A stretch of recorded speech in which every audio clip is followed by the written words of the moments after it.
Yo, welcome to Crate 808 and back to our debate we were having. First up, we had Iron Man. Go check that out if you haven't checked that out right now. But right now, we've got Raymond Ridge, James Midwinter, and we're going to bring the second album to this debate. James, it's your turn up, bro. We're all going to be bringing Jay-Z's third album, Vol. 2, Hard Knock Life. So, James, tell me if you think this should be in Crate 808. And if it should, why should it? So the listeners might realise there that Cam used if. We just had a little quick conversation before this.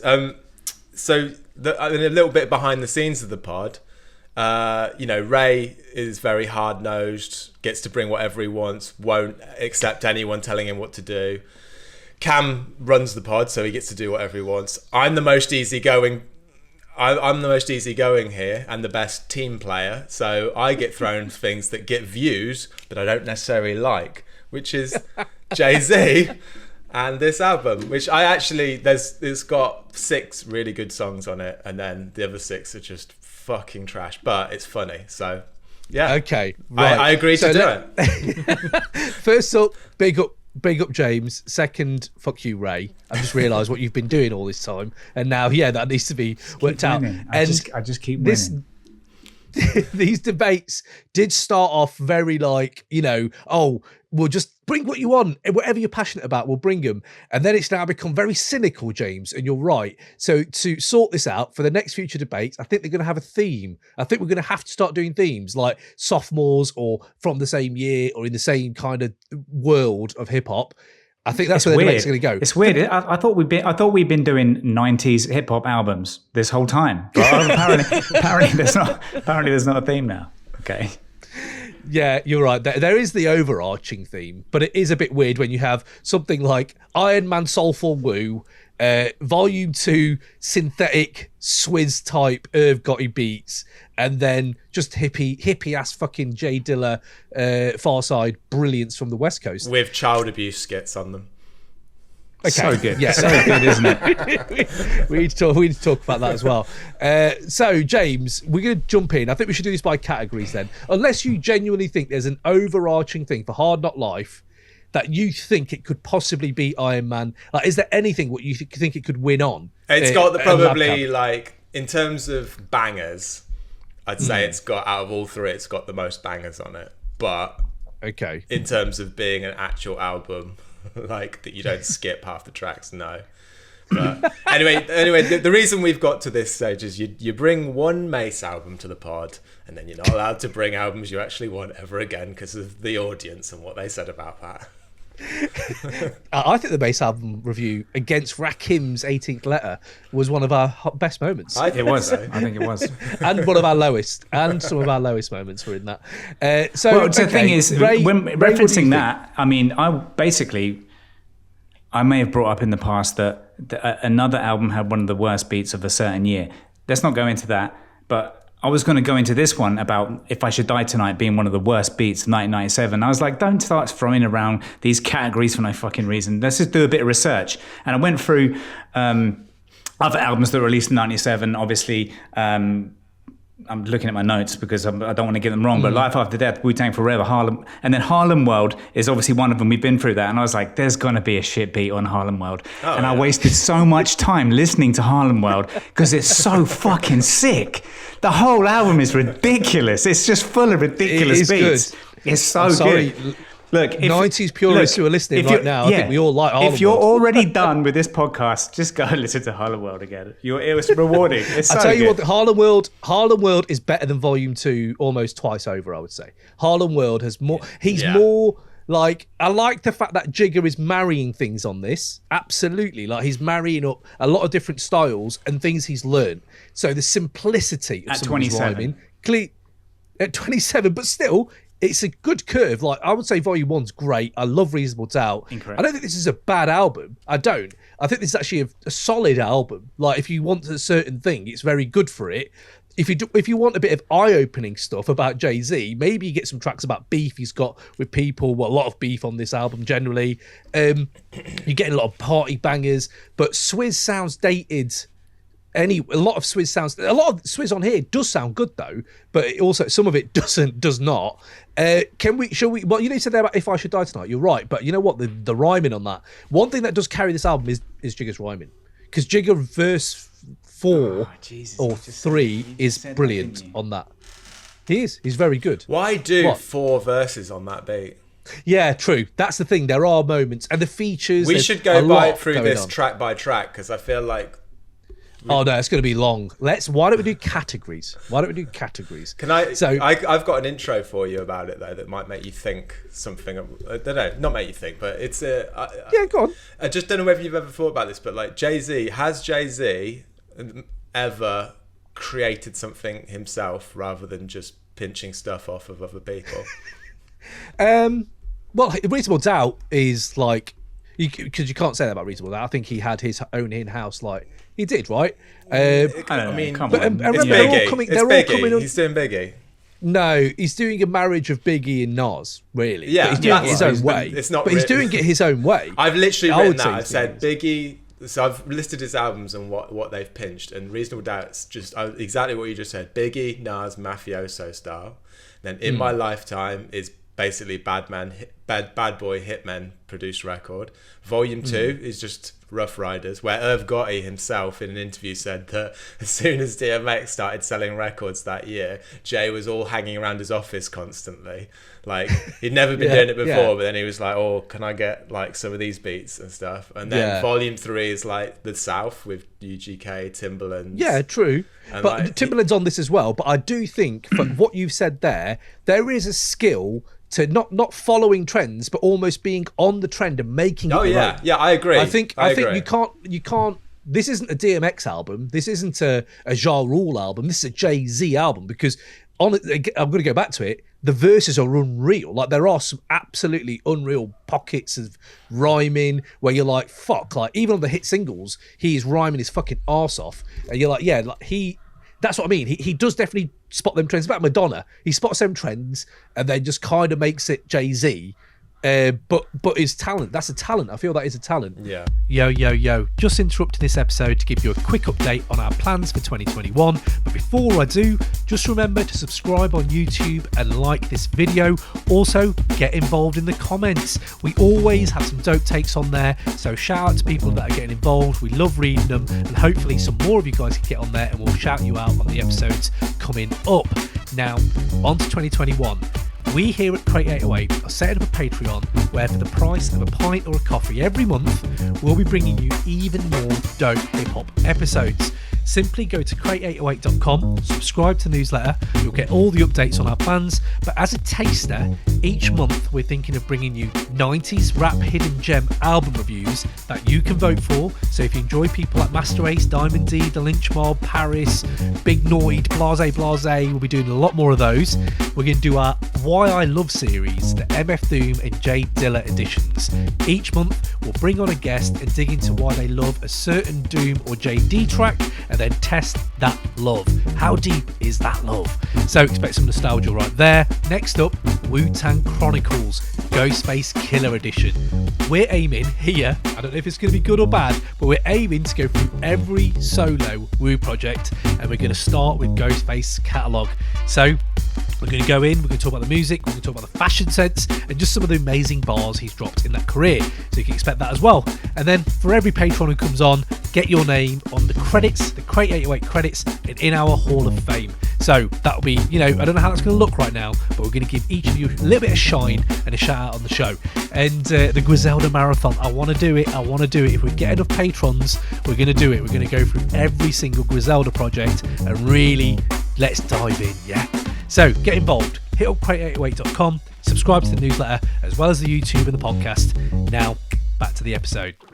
I'm going to go through categories, Ray, but if you want to kick off the categories, I've got one here for you, mate. What do you think are the most rewindable tracks on this album? Let me scroll to that. Let me clear my throat. I thought you were going to do a little... Go on. Most rewindable track. It's interesting you said that, because that's a Mark 45 King beat. Boom. It is. It is. Who carried this album? Go on, Ray. I found the most rewindable track on this is... it's It's also it's a bit of guilty pleasure, and it kind of sounds dated, but I wouldn't say we'll go into the what is it called? Age of the Worst. Age of the Worst is a whole. Yeah. Jesus, that's a big thing. I know that's going to be big. So I want to go into. But this one, money ain't a thing. Just money ain't a thang. You can't say it with a British accent. Jermaine Dupri's beats, man, it's just ridiculous. They're so clean. There's something so like, you just want to just kind of bounce to it. Just yeah. I don't like that track. It might be the most. Do not like that track. That Jermaine Dupri's beats might be the most underrated beats of the 90s. Well, that track's from his album, Life in 1472 or whatever it's called. Yeah, so is it an album or is it? I don't remember it when it came out, and it looks like just kind of a mishmash of stuff that he's done. There's so many tracks on this album that are on other stuff, by the way. There's stuff on Rush Hour, there's stuff on DJ Clue stuff or whatever, I can't remember which one. And then there's this on like Jermaine Dupri's, and it's like he has. This is Jermaine Dupri's so much. It's Jermaine Dupri's most listened to track on Spotify. It's the only thing I listen to as we've established, because out of interest, how many streams is that? Just to gauge where Jermaine Dupri's like. Where is he at? 6 million, an extra 25 thanks to me. So there you go. Do you want to know an interesting fact that's related with this? Jermaine Dupri on Life in 1472. Have you heard the intro track to that? Turn It Out featuring Nas. Guess who that was produced by? Don't know. Mr. Kanye West. Oh, interesting. It's actually a banger. It's one of the first things that Kanye produced. It's a real banger. Go check that out. There you go. And apparently Jermaine said, I never knew that it was this dude on the beats that was telling my dad that he was going to be bigger than me, talking crazy. He said about Kanye. He's always been that way. Imagine telling Jermaine Dupri in 1998, you're going to be telling his dad, I'm going to be bigger than your JD, son. But his dad as well. No dad wants to hear that. By the way, this is great food, but you know what? I'm gonna fucking shit on your son. Cheers. But yeah, I do like Money Ain't a Thing. I think it's a song that's a bit ahead of its time in a way, in that it brings to the mainstream the idea that money doesn't have an intrinsic value, it doesn't have a use value. It has value only because the government maintains its value, or because parties engaging in exchange agree on its value. It's well ahead of his time. Imagine if that's what the actual thinking was behind this. Right, we're going to really devalue the whole capitalist system, Jay. But we're going to do it completely selling Lamborghinis and shit. In the money ain't a thing. Money ain't a thing. Literally isn't a thing. Yeah, Bitcoin. Okay. I've got a rewindable. So I think I think it's probably a better segue is going to be, because you said it ends with Money Ain't a Thing, but there's another track on here that's basically. It's Money Cash Hose, but money. That's one of the most rewardables. It is, but money is cash. They say the same thing twice. Money, cash. It's like it should be bracketed. Money, cash, hose as well. Yeah, and true. That's the hidden gem on the album, because at a glance, what's the every fucker knows.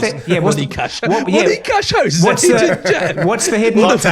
If you shut the fuck up for a minute and let someone finish their sentence while you're talking, there's a delay. Wait, won't notice. Fucking pair of dickheads.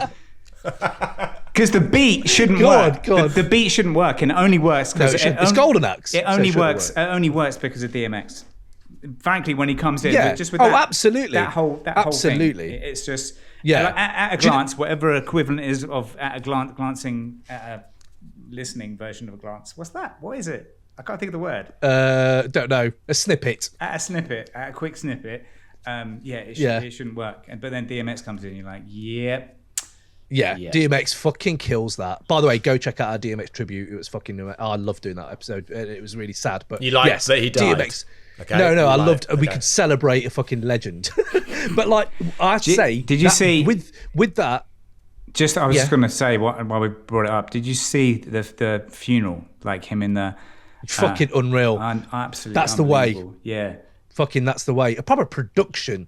Fair play to everyone. Everyone has a go at West and all that shit. But down the street with the massive the monster truck and the Jesus. Yeah. Did you see the guy who was standing on his bike doing the X? It was just like fucking iconic. Man, yeah, love that fucking shit. But yeah, no, man, R.I.P. X. But X on this, like you say, he absolutely makes it. It's so funny you should say that though, Ray, because I was listening to, listen to a lot of DMX anyway, but like DMX just snarling is like, fuck me, that's so cool. Like everything he did then. And what's his line that I loved, which is fucking a madman in a mad mood is like fucking with a mad dog that wasn't fed food. It's so simple, but clarity, but just like this is me, and it cuts through everything. Whereas Jay-Z is a bit more acrobatic, but do you know what?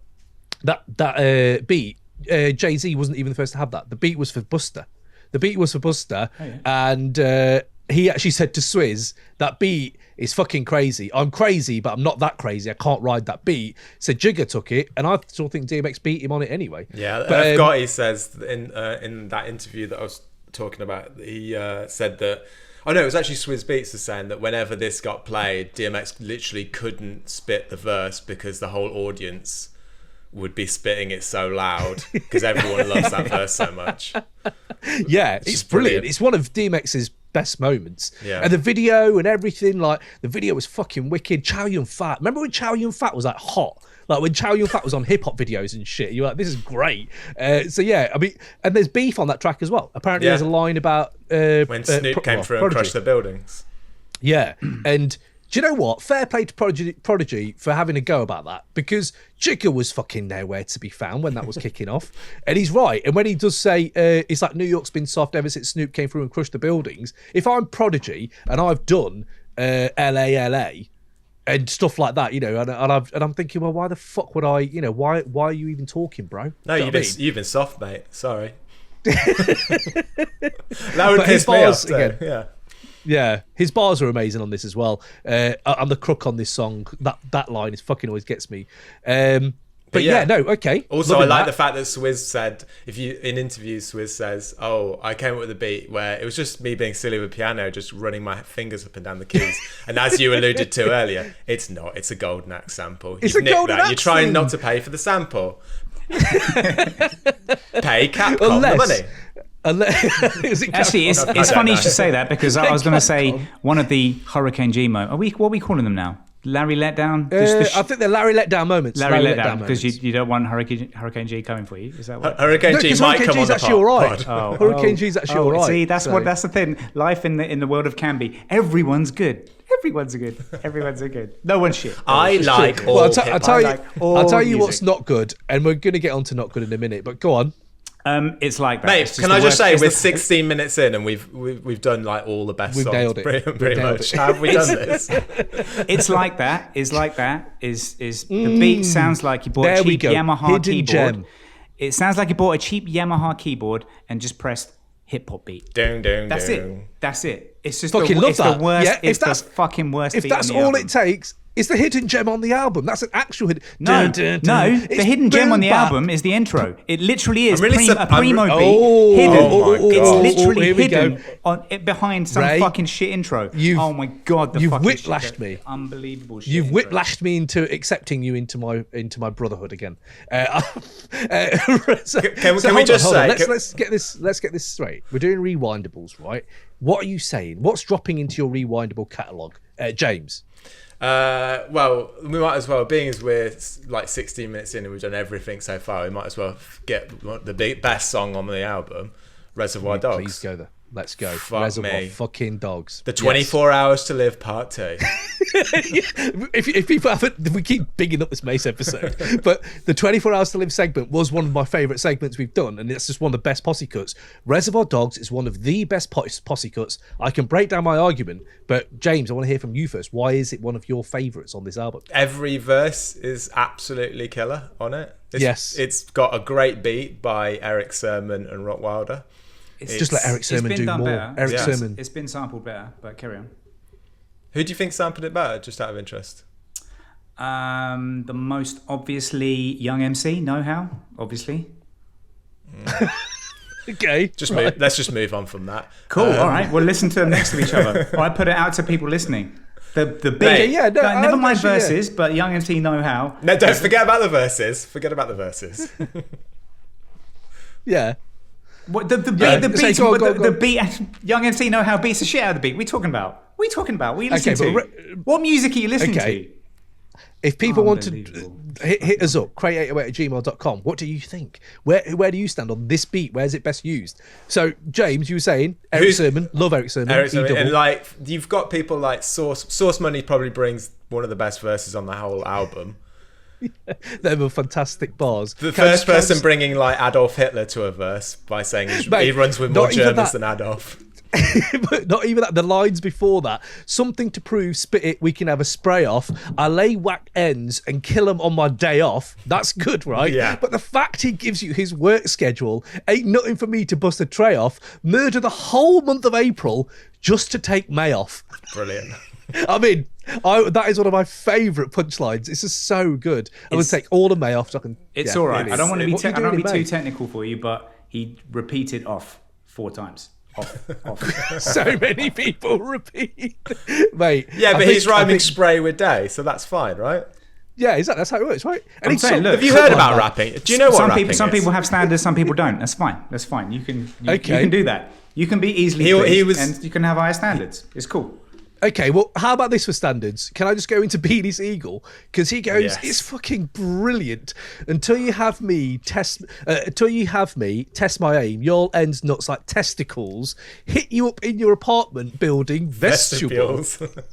Yeah. Like, what the Who can fuck? rhyme a Like, vestibule with testicles? Beanie who Mac. thinks of that grammar? Let's fucking get in, Beanie, yes. See, they all make a very good case for being best verse on the album, I feel. They do. Jada's amazing. Yeah, Jada's Jada's- I liked amazing. it. I just like when he comes in. Now, if I kill you, I probably do 10 in the box. Come down on a pill, then I'm killing your pops. It's just a really hard line. I love it. Oh, mate. But honestly, like, you have that- Jadakiss's verse was Jadakiss's verse was the one was the ridiculous one on that, and then I Yeah. think that's why Jay-Z brought it at the end because he's like, look, Oh, Jay-Z. I have to bring it now. Jadakiss has just absolutely Yeah. destroyed it. Isn't it brilliant when an athlete, not an athlete, but like, you know, like someone like Jordan is just pushed, when someone like Jada is pushing you, when Beanie's pushing you, the Locks even bring it though. Like, is it Styles P just says something like "fuck you"? Like his first line is just like Yeah. "fuck you, motherfucker," and it's like, this is great. But Jay-Z goes to a level. This is what I'm talking about, where it's just we do hottest bars. This is in the hottest bars category. When I'm not going to rhyme the whole thing, but the way he comes in with, it has comedy, it has fucking a flow switch that is so slick, it's unreal. And then of all of it, just the flow when it goes into like big things, big chains, ain't shit change, get brain on the floor, 4.6 range, all of that bit, and you're like, this guy's fucking makes it sound so normal. It's just like, yeah, did he even write that verse? I don't know, but I do think he probably takes it, but everyone has amazing verses, and Even hit us up on like your favourite even the verses, worst by the way. rhyme, probably you'd put Chic Luch as being the worst. I mean, It's a good verse though. It's a good verse when he's talking about he's jet skiing while you're keeping warm in corner stores. That's a brilliant line. And then talking about he's getting roasted, looking at Biggie posted on the wall, taking shots of Louis till I fall, nothing to lose, just load the clip up in the groove and kick rhymes to the post till I swear Big moved. That's a fucking hell. great little Fucking yeah. See what I mean? The highs on this album do match the other albums we're bringing, Yeah. but The lows- there's just not enough of them. The I think lows this- are really bad. I'll tell you one thing, right? Before we were recording this, I just thought I'd listen to Volume 2, and on the back of it, just by chance, I'd had lined up Labcab. And honestly, soon as Volume 2 finished, my spirits were just completely lifted when Labcab started. And I was like, that's the reason this Volume 2 doesn't it's not aged as great, because I don't know, there's just not that soul or like... No. Just Iron Man has that everywhere, and I think Labcab has that everywhere, where you have like character as well. Like sometimes I think Jigga doesn't give enough away. It's because he's Do a you know what I mean? magpie. Like, He's just picking bits and pieces to put together, But, and like you know, he gets but, hits, you know, but there's no underlying until he did Blueprint. Reasonable Doubt's got it. Blueprint's unbelievable. But Blueprint Reasonable is Doubt's like got the it. first time where he was like, let's have an underlying theme throughout. Like, But you know a bit the of other soul. thing though, kid. I do think that he there's two things with Jay-Z I find fascinating. One, how he does do personable tracks, and they're sometimes his best tracks. And I'm like, wow, why don't you do more about that? That's obviously the character is, you probably don't want to give it away. But also, name me a rapper who's better at recovering losses than Jay-Z. Like, you might not like this album. It's his best-selling album. Clearly, a lot of people bought this album as their first hip-hop album, probably, right, in them days. It sold so much compared to everything else he's done. But obviously, we have to talk about Hard Knock Life, that being probably key to that. But when he does like Blueprint 2 and Blueprint 3 and fucking Magna Carta, and every time he does one, 444 is what drops afterwards. Or he'll drop like the Black Album afterwards. And you're like, fuck, how have you recovered from that loss? And he does it all through his career. I don't know what you guys think about that, but I just find it really fascinating about him. I remember downloading Blueprint 2 on torrents, and each track was coming through, and I'd be like, oh, great, listen to that. Oh, that was shit. Oh, that's shit. Man. And there's about 20, 30 tracks on it. I was like, how many of these do I have to go through? Yeah, I know. Right, Rewindable. I was going to say, Raymond brought it up, but before you shout out a week ago. A week ago, I think is great, by the way. Really? Oh yeah, that's what I was going to say. Age the best. A week ago, that beat is it's like a 80s 90s action movie. It's basically Miami Vice shit. the Miami Vice. That it's the pinnacle of the album. This is like this is the thing about it. This is where he achieves the 80s Scarface gangster aesthetic that he's really trying to get to in the skits, but fucking fails miserably in every single one of them. You know, this shit kind of the right. Scarface slash I don't know what else, this crossover with Goodfellas and a lot of other things. So he's got mixed references across the whole. It's not all, just on volume 2, it's on volume 1 across all of them as well. And just the whole, it just fails. It just doesn't hit the mark. And then mixed with the what the cover looks like as well. It's like, well, there's no theme. You just scattered all over the place with the theme. It's just money. Yeah.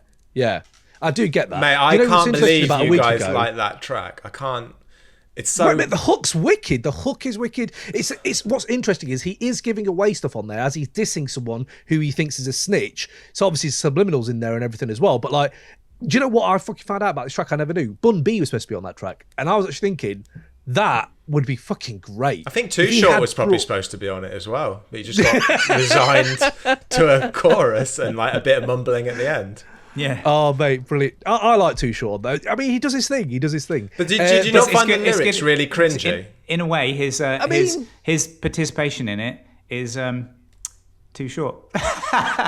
Hey, there it is. He got one in. He got one little line. Oh.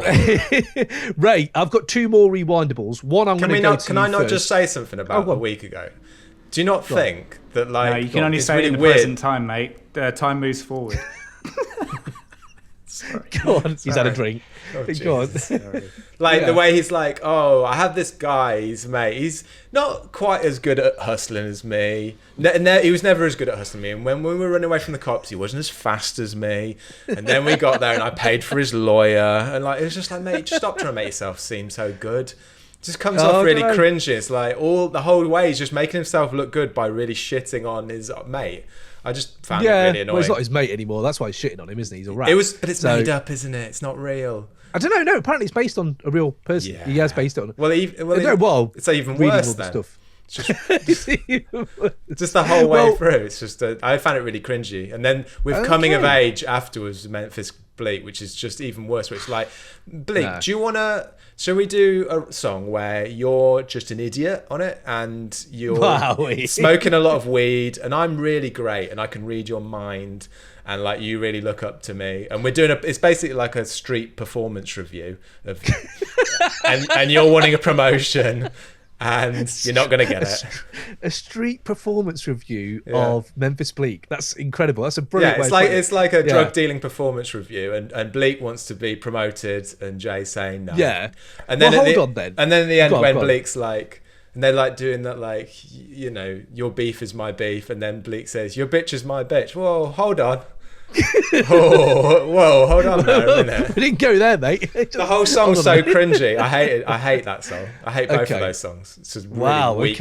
Okay. Well, we're talking about Bleek, and it's only right that we kick off the intro, man. Hands down. Like, that, for me, I would like us to talk about this. Best guest openers, like, to albums.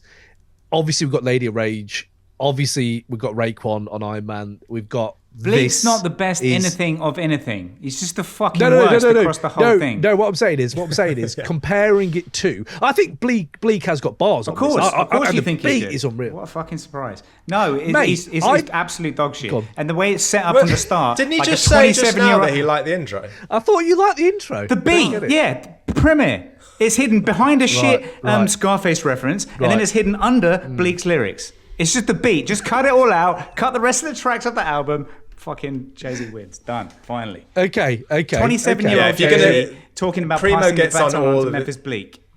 And it's all of it. It's just it's nonsense. It's nonsense. It's trying to do too much. It's too scattered. Well, I thought that, I mean, Primo Jay-Z collabs are pretty, like the fucking intro to Volume 1 is unbelievable. But like, I think at least, yeah, definitely. And I think in this, Bleek does bring, one thing we talked about on Iron Man was slang rap. And there's a lot of slang on this album as well. And I never knew when he says stuff like, at 9, I used to geese hose for Easter clothes. I didn't even know geese was a word. And it's like, oh, right, okay. So that there are these moments of bringing him home to where they're grounding. I get where you're from. It gives you character. It gives you, for me, that's where you're coming from. So his language use is, I actually like that verse. But also, you know, I love the beat, obviously. But I think the one thing that I love, he actually really brings it is he likes to go with hood rats and creeps and Mickey D's, which I don't know why you'd brag about that. But yeah, he'd love to do that. And the one where he said, I go to sleep with a picture of a Porsche on my wall. That, like, you know, if you try to describe someone and Memphis Bleek says, that's all I need to know about you, mate, is you go to bed with a picture of a Porsche. I think that's quite sweet. Yeah, well, maybe, but it also says everything about you, which I think is, yeah. So, yeah, anyway, I don't mind Bleek. Are you trying to insinuate that he's wanking over a Porsche? I mean, it depends how good the Porsche is. I'm not into cars that much, but yeah. But yes, okay. And then It's a Jay-Z album. It's a Jay-Z album review, and we're talking about Bleek. I can't believe he's spoken about Bleek so much. It's just he's disposable. Because look how he's framing it. It's Volume 2, and I'm passing the baton onto Bleek. What the fuck happened to? What the fuck happened to Bleek? Is Bleek a millionaire? That's Bleek went platinum on 2 albums. So loads of people went platinum. Well. It doesn't. He's not someone we're ever going to talk about his album on the fucking 90s Hip Hop podcast that we're doing fucking 20 years later, are we? No, we're not. I'm fucking vetoing it. Okay, we're never fucking talking about Memphis Bleek today. Fuck me. I mean, I didn't know the trigger word was Memphis Bleek. Right? Yeah, fuck it is. We've had lots of trigger words. Shit. But you had I think he's all right. I think it's quite good. Oh, listen to these lyrics. They're shit. What are you talking about? They're not shit. They're not shit. There's worse rappers than Memphis Bleek. I might have him on the show. Stop saying shit. No, I wouldn't even not for that. I genuinely don't mind him. My hot take from last year was that Memphis Bleek has more bangers than Jay Electronica. That was what you said. I don't believe that. If you're going to have a Jay Protege kind of vibe going on, then but Bleek has got some absolute bangers in the crate. His features are good as well, if I remember correctly. Yeah. But either way, let's maybe move on because Ray's going to explode. So let's just. I was going to bring it and say that I hate Memphis Bleek on that song, but Ray just got so angry. He's actually made me like Memphis Bleek a little bit. Ray went nuclear. But yes, okay. One rewindable. I'm not letting it slide. One rewindable. I let too much slide. You do let too much slide, you're right. One rewindable I have to bring, it's also got probably like, I don't know, probably is aged the best as well, is Can I Get Her? Everyone knows it. The video was fucking everywhere. I just want to talk about Can I Get Her because, well, I didn't even, well, I did know this, but I forgot that it was a Ja Rule track. Yeah, of course it's a Ja Rule track. Ja Rule on this track might be the highlight of the whole album. There's something about it. It's just like this. But it's so of that time as well. I've got it down as Age the Worst just because it sounds out of place now. You can't play it. You can't play it now, can you? Imagine you cruising down the street and then cruising down the street listening to this and your music's up and one of us, we're strangers, and one of us sees you. We're not going to be like, oh, that's sick. We're going to be like, huh? Wait. No, I'll be like, fuck. Good work, mate. What? No way. I think it's a banger. Well, James, where do you stand on Can I Get Her? Yeah, I don't think the beat's aged that badly on it. No. I think what's aged badly on it is yet again an awful rapper on it, a Mill. No way. I think her Oh, stuff what? You think she's great as well? Oh, what a surprise. Go on. No, but genuinely, I have talked about like awful things on this pod before, but no way. I think Emil actually smashes it. She annoys me with it because she's saying about this guy, how are we going to get around on your bus pass? Yeah, like on the bus, using the bus pass. Yeah, no, but it sounds fucking good. No, her voice is helium and it's annoying. And like later on It's All Right, that Jay says, I might spark at the X or spit at the locks, but other than that, I don't be fucking with cats. Yeah, you should have done that for the whole album and not put fucking a mill on one of your best songs. I don't know. And Memphis Bleek all over the place. I do also another bit about. I really like Can I Get Her, but what's his face, Ja Rule, when he says, "I'm going to leave $100 on the girl I've just slept with, like bedside table, just to make her feel slutty, even if she doesn't want it."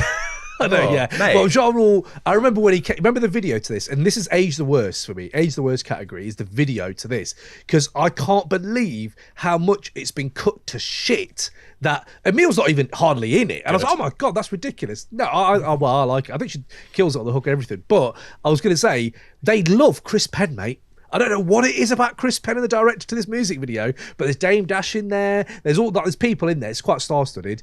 And then Chris Penn, they focus on him so much, and he's behind a bar just serving cocktails. It's just the comedy. Who's Chris Penn? Video.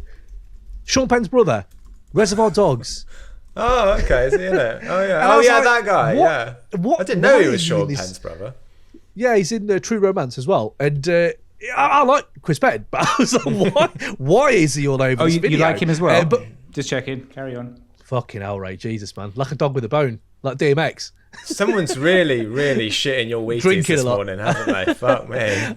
But I was going to say that he is jumping on a formula there again, but he is kind of ahead of it. Whereas when you see Ja Rule, you're not just jumping on a formula, you're becoming the formula, dog. Like, you have the pack topless fucking bandana, you have the DMX growl. It's like, who are you, Ja? Like, who are you, mate? I don't know who you are now. So yeah, it feels like I know I didn't like it at the time, but you're right. His verse is pretty good though. His verse. Yeah, it's not bad. It's to be fair, and that was also soundtrack. That was one of the soundtrack tunes of us clubbing in that period as well. That was on in the clubs, wasn't it? So, and probably one of the first Jay-Z verses I ever got down cold.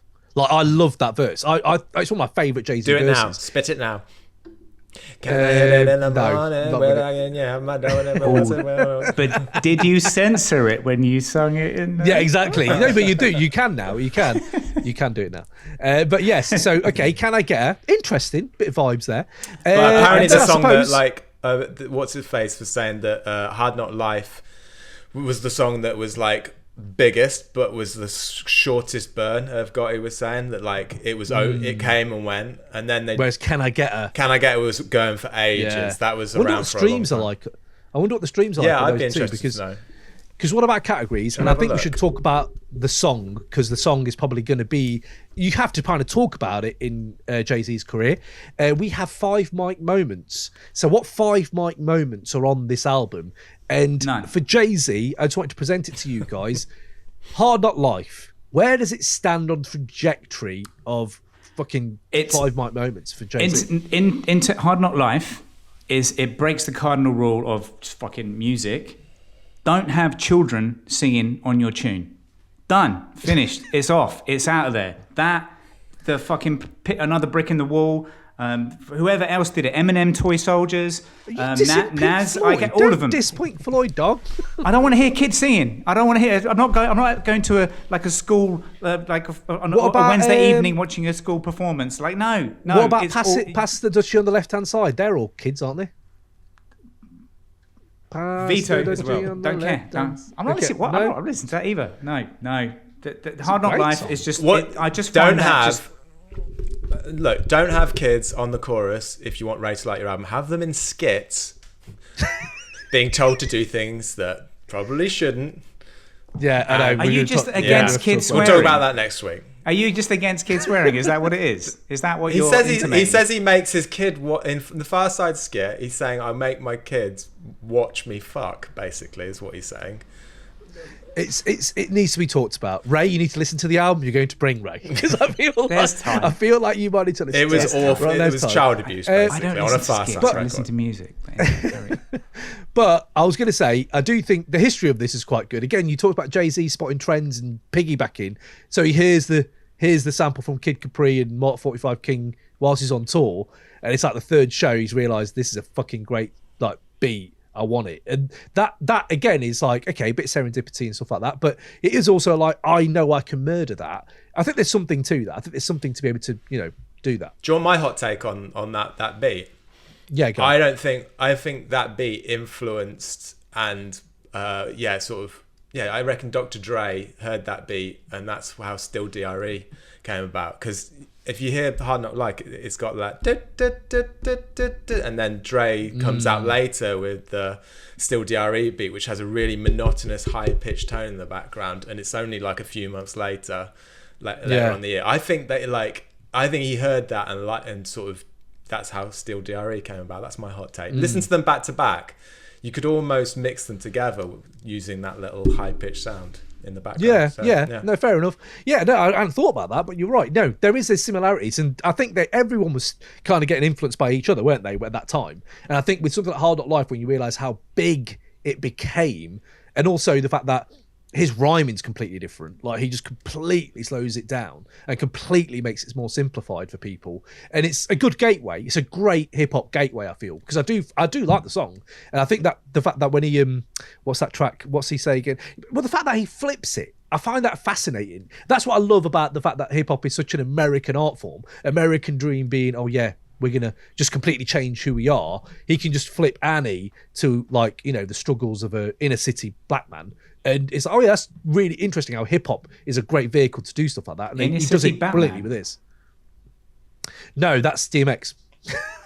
The Inner City Batman. That's actually quite great. I blanked out for a minute there. Now, why are we talking about Batman?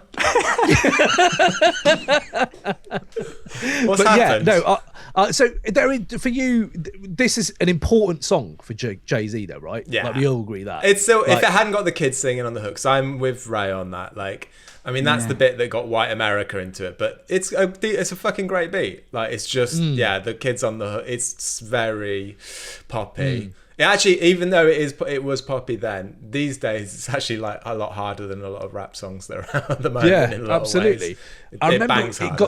I remember it got that pop culture seepage. When you're, oh fuck, it's everywhere. When I was in the cinema watching fucking Goldmember, and it was, oh, Austin Powers is just doing Hard Knock Life, and I felt so uncomfortable watching that in the cinema, where I was like, what are you doing? Like, what is this? Like, remember where we come from? Like, Hard Knock Life comes after Jay-Z's like 2 albums and features where he's killed it. We know who Jay-Z is.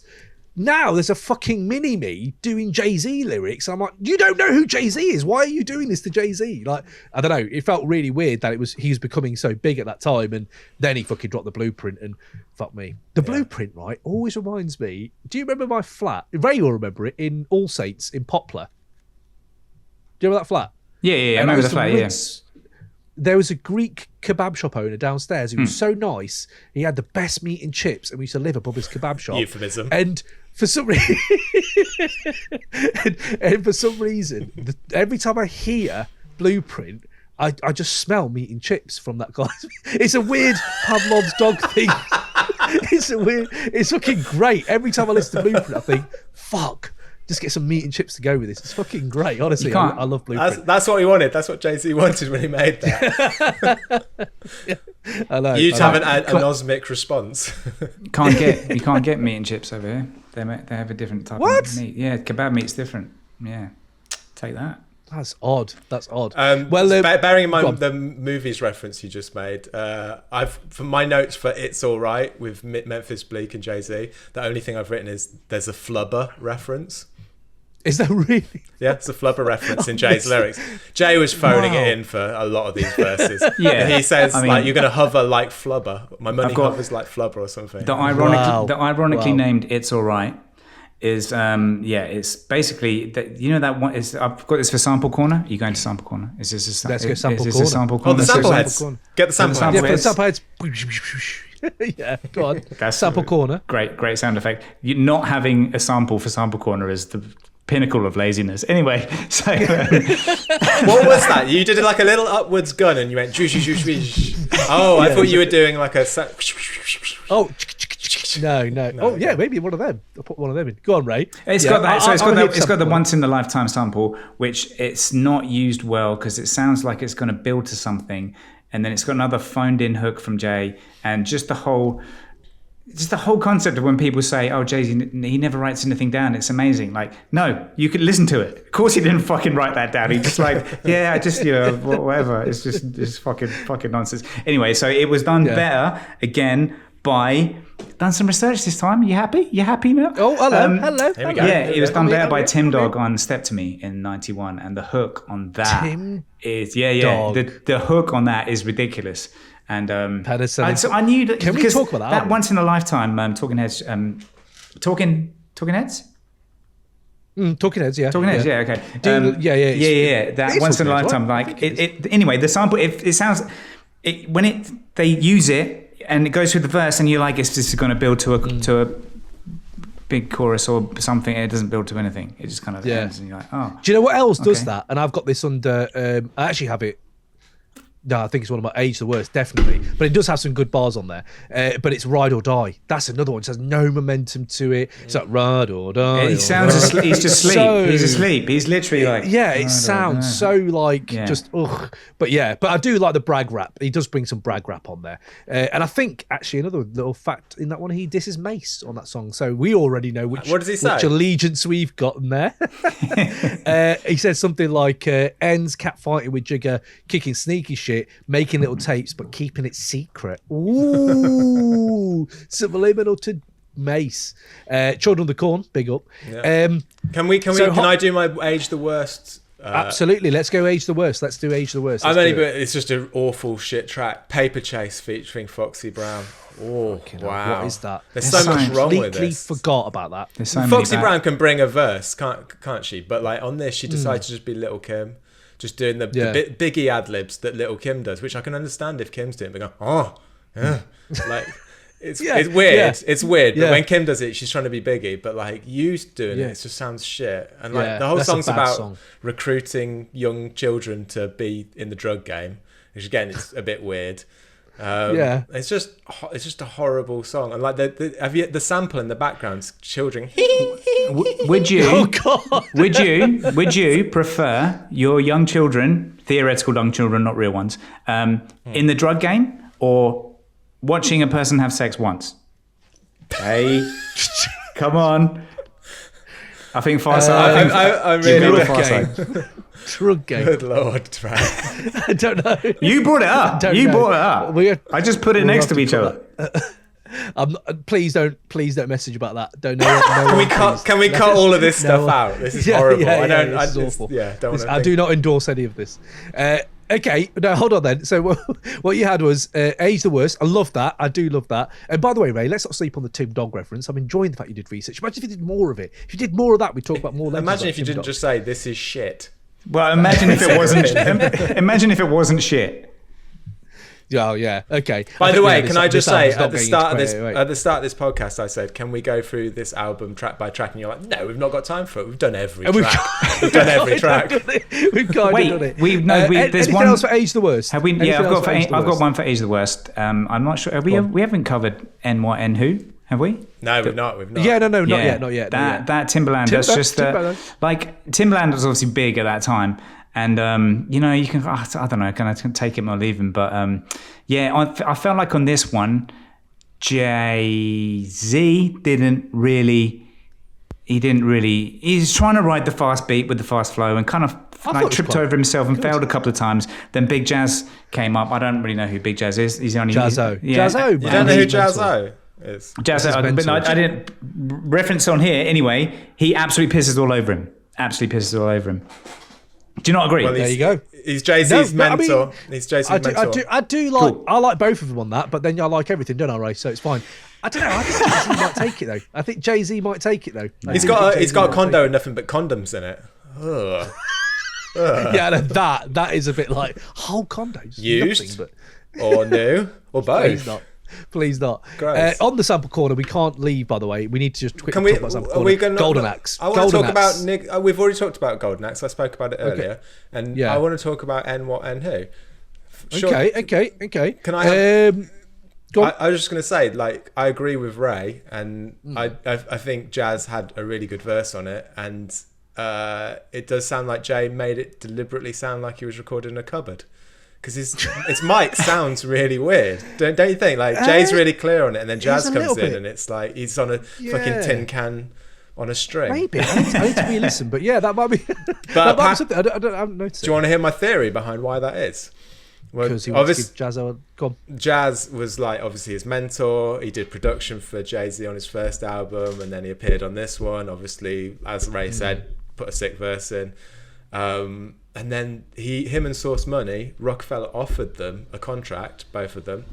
They turned it down because they didn't think it was enough money.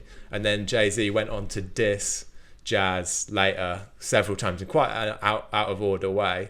But like, and obviously Jazz and Source Money, like Ray hadn't even heard of Jazzo, like, so you can see that business decision didn't go very well. But I think Jay-Z was a bit jealous of Jazz at this time. So yeah, that's yeah, maybe. I know they had lots of falling outs and stuff like that, but yeah, I don't know what happened after that. But man, yeah, it's interesting. Isn't it? All these little things kick off, and I don't know. There was nothing else on that category though, was there? That we had, because that was Age the Worst. Only had like other categories, which was like what non-90s rappers would you have on here? Yeah. Oh, so we got that. We've got the other one, album cover and name and all that kind of business. Yeah. Non-90s rapper though. I've got a non-90s rapper. I mean, it's just Pusha T. I think we've mentioned Pusha T on Jay-Z again. I think Pusha T is the non-90s rapper that we always go to. Him and Freddie Gibbs. It's just him and Freddie. Them two. Put on everything. Yeah. Let's just. Shall we retire that subject and just give it the Pusha T? Give it to Pusha T jersey. We'll just put it up here. Let's just make it. Let's just rapper. make it. Non-90s rappers becomes. Which track are you putting Pusha T on? Yeah. which track? You have to put him on somewhere. Which track are you putting Pusha T on? But Pusha T saying that, what's that line on his track where he talks about Jay-Z didn't get his props till he flipped Annie or something? Yeah. And you're like, he has a love for that. He does love it. So to go back to the other thing, what I will and this will be the segue. What I will give to Jay-Z about this, he was honest and clear about one thing when it comes to the album title. How loud you should play this album. Volume 2. Just literally Volume 2. Barely audible. Look, I had that for Volume 1 because Volume 1 would be better. And you know how much time I fucking spent listening to Volume 1? There's so much dog shit in there. You know that tune, I Know What Girls Like, from Volume 1? Oh my good lord. Yeah. Once you hear it once, it's stuck in your head for the rest of your fucking life. It's the worst. That is the worst tune of the 90s. That is the most It is. You know what? But you know what? You know what people say that about Sunshine? People say about Sunshine, and what is interesting when Jay-Z talks about Hard Knock Life is how he'd moved on from Sunshine and how Sunshine kills this album. He doesn't even put this album very high, does he? Volume 1 very high because Sunshine kills the album. And it's like interesting when he talks about Hard Knock Life. I think his line was on. Have you read Decoded? Have anyone read Decoded? No, I quite like to read it. Yeah, I've heard it's murder, mayhem, romance for the streets. Man, and I'll tell you, it'll be a bestseller. Good, great line. But no, I enjoyed the fact that he did say, although I'm not sure it's completely true, but it was like, after Sunshine, I was never following. I was never going to follow people. And Hard Knock Life was like me saying, come, you guys, you motherfuckers are going to come to me. And it's like, Hard Knock Life did do that. That is quite a Jay-Z track. Like, he's not followed anyone there. He's just flipped a great sample. But I do think then you have Swizz all over this and Gotti and Timbaland, and you're like, kind of. But then he's good. He gets Neptunes and Kanye for the next one, then Just Blaze. He rides the wave. He rides the wave. I'd just like to say, though, Ray, you hate Volume 1. Get ready, because if this pod does good numbers based off the Jay-Z name, you know what we're going to be doing next. Volume 1 and Volume 3. Volume 3 so ghetto. I want to do 20 minutes on that list. Yeah, well, we'd have to, because the rest of the album's fucking dog shit. Oh, no. NYMP, so ghetto. What else is probably about what's that one? He goes, duh, duh, Oh God, no. Fucking love that Pop track. for Was rock. it Pop for rock. No, hands down. No. Oh, fuck Oh me, yeah, how have I get your forgotten the hands names? up. Get your Yeah. hands up. A beanie in the video. Fucking love that. That's track. actually all right. Yeah, that's all right. But Oh, then man, you've got I the used to love Mariah that. Carey, Cut down. Mariah What? Carey flute hip hop. I'm here for everyone knows I love a flute. So right, okay, album artwork. What are we saying to this, guys? Fail. It's slowly become quite synonymous, hasn't it, with Jay-Z? This. Yeah, have you this seen that album little artwork. video of him recreating all the covers? That was really cool. But it I did enjoyed say that. something about the covers in that they're really easy to recreate very quickly because they're really simple. Okay. Yeah, I've got to say about it. It kind of does what it says on the tin, Got right? nothing This to is say money. about it. There is nothing to say about it. There is. Like, if you look at like Iron Man, you can look into that for ages. It's such a dynamic cover. Yes. And then you have Labcab, which is fucking ethereal. And this is just Yeah. corporate, Got a car. clean branding. Yeah. It's just very obvious. But yeah, It's I don't very know, I'm not- biggy. It's like just yeah. Yeah. But Biggie would bring so much more to that cover, wouldn't expensive he? car in Like the Biggie just background. being Biggie. Grow up. 27-year-old Jay-Z. Yeah, what would be better is you get a book by a pseudo-intellectual and you hold that up in front of the camera. That's what cool people do. Here we go. Yeah, there you go. There you go. Fucking hit. There it is. There it is. Get the Read book it, quickly. Patrick. Read it, chapter. Be an intellectual. Make your bed. The You've been beats. practicing. You been gotta practicing that. enjoy hip hop beats. If it doesn't have a good beat, is it any good? No, it's not. It's a Would you valid play question. this to aliens? Would you play these songs to aliens? No tune on this album made it on the list. No tune Okay. got anywhere near the list. Okay, I don't blame that, to be fair. I don't blame that. Feature Trinity, who would you put on this album? You have to put one of these on. I You've already got Pusha on I one. wouldn't punish anyone with having to be on this fucking album. Jesus Christ. But Busta Rhymes, Method Man, or Nas? Meth. Now, I think there's only one correct answer, isn't there, for this? Busta Rhymes on Money Cash House. Boom. We've all got different ones. Nas, imagine Nas in 1998 with Jigga on a track. My mind would have broken. Doesn't matter what album that's on. If Nas and Jigga were doing a track, I'm in full throttle, mate. I still But, like yeah, Black you might- Republicans is still a dope song. Yeah. Yeah, you might be right, yeah, actually. absolutely. Yeah, I think I am right. Actually. How many songs Yeah, off this would you just put, not in the 100, obviously not in the sacred 100 hip-hop albums, hip-hop songs, but how many songs off this would you put in a playlist to listen So to, right? I actually did this because I tend to do this when I list the albums I put on my hip hop playlist. I've got Hard Knock Life, No. the intro. Well, no, they're on the playlist. Where you can't say no. They're on there. There's not. You'll get your can't just turn. go- You'll get your turn. You can't bully Cam. you can't just go, no. Do you know what? We talk about hidden gems. Fuck me, right? There's this hidden gem I found. Hold on a minute. I'm going to show you who I'm talking about. Do you remember the Rangers? Yeah. They're on this Do you album. remember the Rangers, right? Yeah. So the Rangers are on this album. I think it's Waste P, is it? By the way, great new album he's got out, by the way. He actually is a fucking Waste great album. pipe. Waste... is it... Waste P, did you just say? Waste P. He's pretty dope. I There's think he's- Waze and Half-Life. Half Dead, That's I mean, it. So Half yeah, Dead. Waze's new Yeah. album's really good. But there's a fucking hidden gem on this, which is on the Primo playlist, our Slept On Primo Bangers, Inspiration, featuring CeeLo. If you've not heard that track. Yeah, it's quite a recent one, isn't it? Like, No, it's, When old, did- it's quite old. Is It's, it? it's When- a Primo track from back in the day. Ray, you'll love it.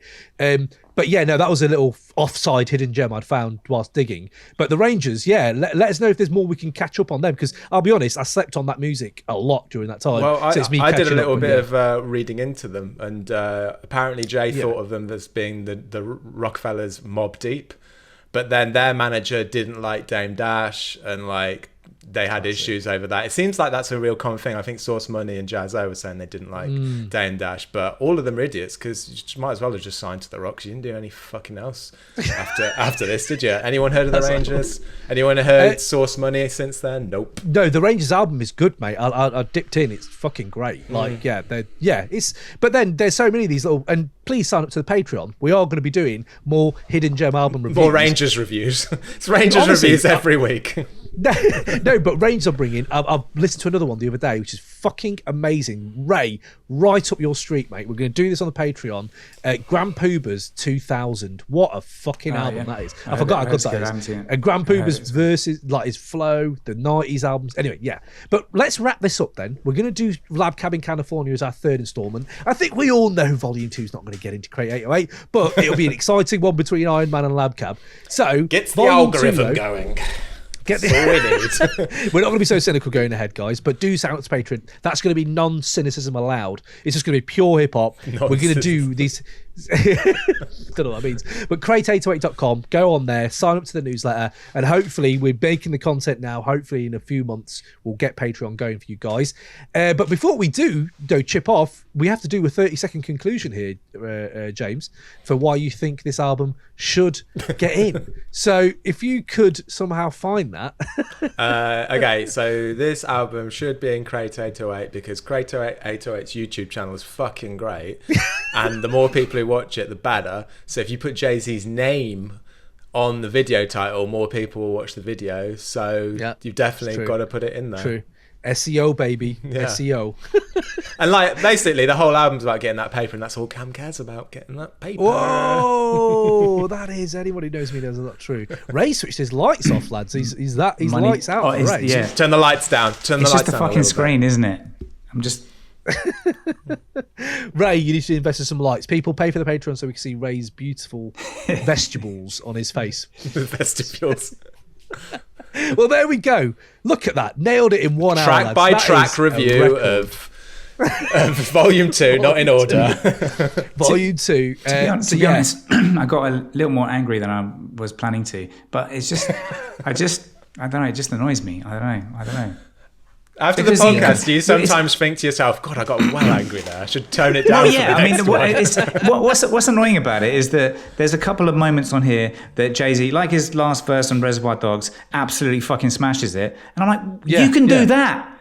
You can do that. I know. What's all the rest of this shit we had to listen to? But remember, he's going again, guys. He's going again. Just remember, we had the blueprint after, and that sorts everything out because it's his best album. Sorry, guys. We had to sit through the Dynasty first and Volume 3. Oh yeah, true. Had to sit through those first. True. Reasonable Doubt is his best album, but it's all right. I'll let that slide because Blueprint is good. It is good. Get in the comments, subscribe, like the video on YouTube. Yeah, I wonder what a top 5 Jay-Z album poll would look like. Well, it would be 5 Blueprint. mic moments for Jay-Z. Blueprint would be top, wouldn't it? 5 mic moments for Jay-Z. What are they? They can be tracks, they can be moments in time, they can be summer Brooklyn's jams. Finest, easy, boom. Do you think that's an apex moment for Jay-Z? Yeah. Biggie, Jay-Z, going back and forth. What more do you want? You want more than that? No, but I'm thinking like on the trajectory of his career. You're talking about money again, aren't you? What's the biggest thing, right? No, I do think the Black Album. The Black Album's a banger. I love that album. Yeah, fucking amazing. Anyway, we shall catch you soon, guys. Tune in for the next one, Labcab, and then just hit us up, crate808.com, sign up, and check these guys out on socials. Raymond, James, catch you soon. See you later. Peace.